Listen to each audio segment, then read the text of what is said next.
আসসালামু আলাইকুম ভিউয়ার্স, এই ভিডিওতে আমি দেখাবো কিভাবে প্যাসেজে কানেক্টর বসিয়ে প্যাসেজকে কমপ্লিট করতে। ভিউয়ার্স সঙ্গে থাকুন। আমরা শুরু করছি।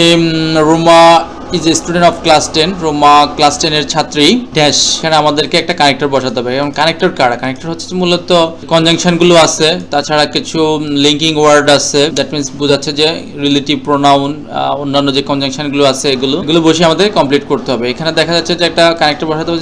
তারপরে এই যে লাইন, যে সেন্টেন্সটা, এটা আমরা এখন বোঝার চেষ্টা করব। এই সেন্টেন্সটা বুঝে আমরা এখানে একটা কানেক্টর বসাবো। তো এখান থেকে he is meritorious, she is merit, সে মেধাবী, she never takes pride in her merit, সে আসলে তার মেধা নিয়ে সে কিন্তু কি গর্ব করে না, অহংকার করে না। তো এখানে কিন্তু দুইটা সেন্টেন্স, দুইটা কমপ্লিট সেন্টেন্স, মানে দুইটা ক্লজ এখানে আছে। তো অবশ্যই এটা আমাদের একটা কি এখানে একটা কানেক্টর বসাতে হবে, যে কানেক্টরগুলো সাধারণত কি কমপ্লেক্স সেন্টেন্সে বসে। তো এখানে আমরা দেখতে পারি যদিও সে, দো হি ইজ মেরিটেড, যদিও সে মেধাবী, she never takes pride in her merit, সে তার মেধা নিয়ে কি গর্ব করে না। ওকে, এটা she is helpful to all, সে সবার প্রতি কি সদয়, মানে সবাইকে সে সাহায্য করে। ওকে, তারপর হচ্ছে যে dash any weak student come to her with any problem. আচ্ছা, এখানে উইক স্টুডেন্ট কাম টু, মানে দুর্বল ছাত্রছাত্রীরা তার কাছে আসে। তারপরে শি ট্রাইজ টু হেল্প হাম, সে তার কি চেষ্টা করে তাদেরকে কি সাহায্য করার। এখানে আমরা দুইটা এখানে কানেক্টর বসাতে পারি। এইটাও একটা, এখানে দুইটা সেন্টেন্স, দুটো আলাদা ক্লজ। তো এখানে আমরা হোয়েন, যখন, অথবা হোয়েন বা হোয়েন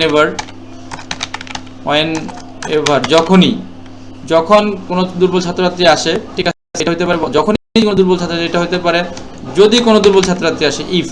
ওকে, যদি কোনো দুর্বল ছাত্রছাত্রী আসে তাহলে কি সে ট্রাইজ টু হেল্প হিম, সে কি করে তাকে সাহায্য করার চেষ্টা করে। আচ্ছা, তারপরে আমরা দেখি she is respectful to the seniors, সে আসলে বড়দের প্রতি শ্রদ্ধাশীল অ্যান্ড অ্যাফেকশনেট টু। এইখানে আমরা দেখি, এইখানে অটোমেটিকলি বোঝা যায় একটা, এবং আরেকটা হচ্ছে অ্যাফেকশনেট টু জুনিয়র্স, মানে ছোটদের প্রতি স্নেহপ্রবণ, স্নেহশীল। ঠিক আছে, তাহলে এইখানে আমরা এন্ড দিয়ে এটাকে কানেক্ট করতে পারি, এবং দুইটা আলাদা আলাদা এখানে মুড প্রকাশ করতেছে, বড়দের এবং ছোটদের প্রতি আলাদা আলাদা ভাব প্রকাশ করছে, গুণ প্রকাশ করতেছে। তবে এটা আমরা এন্ড দিয়ে করবো চাই। He is simple in behaviour, সে আসলে আচরণের দিক থেকে খুবই সহজ সরল, এটা বুঝছে। আরেকটা হচ্ছে স্ট্রিক্ট ইন প্রিন্সিপাল, আরেকটা দিক থেকে, মানে আচরণের দিক থেকে সে একরকম এবং নীতির দিক থেকে একরকম। তো এইটা আসলে আমরা এন্ড দ্বারাই কানেক্ট করবো এখানে, এন্ড স্ট্রিক্ট টু প্রিন্সিপাল, নীতিতে সে অটল। ওকে, তারপরে দেখি এখানে আলাদা একটা সেন্টেন্স, এখানে ফুল স্টপ দিয়ে এটাকে এন্ড করা হয়েছে।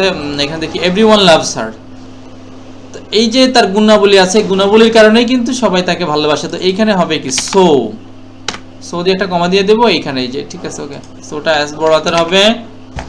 তো এই অ্যাডভার্বটা এখানে কানেক্ট করে দিলে, অ্যাড করে দিলে আমরা কিন্তু সেন্টেন্সটা কমপ্লিট হয়ে যায়। তো আসলে কানেক্টর খুব জটিল কিছু না, বাট অর্থের সাথে সামঞ্জস্য রেখে কানেক্টরগুলি বসাতে হবে। এবং আমাদের যে সেন্টেন্স প্যাটার্ন আছে এগুলো যদি একটু খেয়াল করি, আমরা যারা সিম্পল কমপ্লেক্স সেন্টেন্স চেঞ্জ করি, সিম্পল থেকে কমপ্লেক্স বা কমপ্লেক্স থেকে সিম্পল কম্পাউন্ড এগুলো করি, এই সকল সেন্টেন্সের প্রতি একটু খেয়াল দৃষ্টি রাখলেও কিন্তু আমরা এই প্যাসেজগুলোকে সহজেই কমপ্লিট করতে পারি। তো ভিউয়ার্স, আশা করি আপনারা বিষয়টা বুঝতে পেরেছেন। অবশ্যই ভালো লাগলে সাবস্ক্রাইব করবেন।